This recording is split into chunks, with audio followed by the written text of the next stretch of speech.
baada ya kuzaliwa kwa Kardinali Charles Lavigerie, mwenge wake wa kimishonari unaendelea kuwaka katika parokia tulivu ya Tarasa.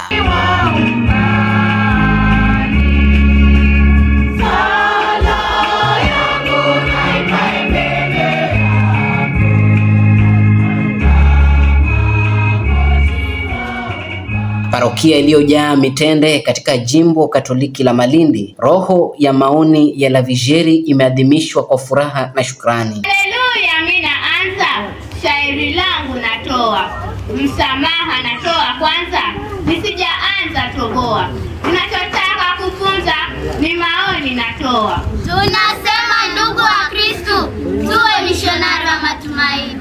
Askofu Wilbard Lago ameungana na familia ya mishonari wa Afrika katika parokia ya Tarasa kuadhimisha tukio hilo la kihistoria. This is the logo ya shirika hii, kwamba ndege mnyama ako tayari kupoteza damu yake kulisha watoto wake waishi, lakini hata kama yeye atafanya nini, atakufa. That is the spirit ya kwamba it is self-giving.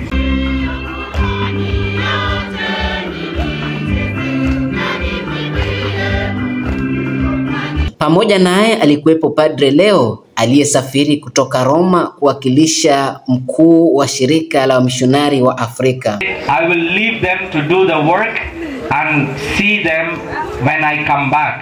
So the time has come and I am extremely happy to be here with you and to share your joy of being Christians in a majority other religions that are around us. Uwepo wao uliwapa waumini heshima na hamasa kubwa wakati wa sherehe.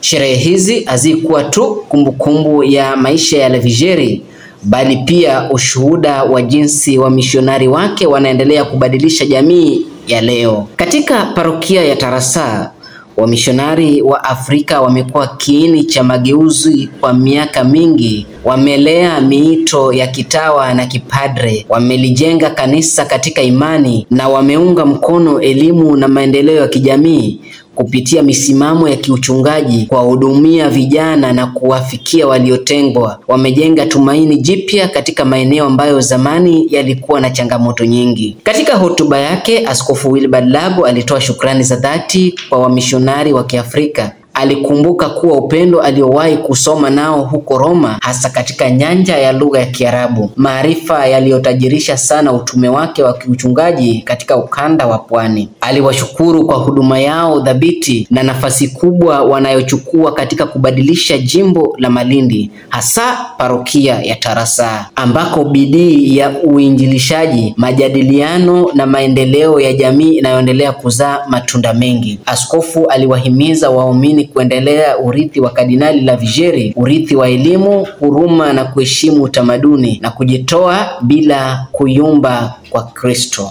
Maadhimisho haya hayakukamilika bila matumbuizi, huku familia ya wamishonari wa Kiafrika wakiimba wimbo wao ambayo ni kitambulizo kwao.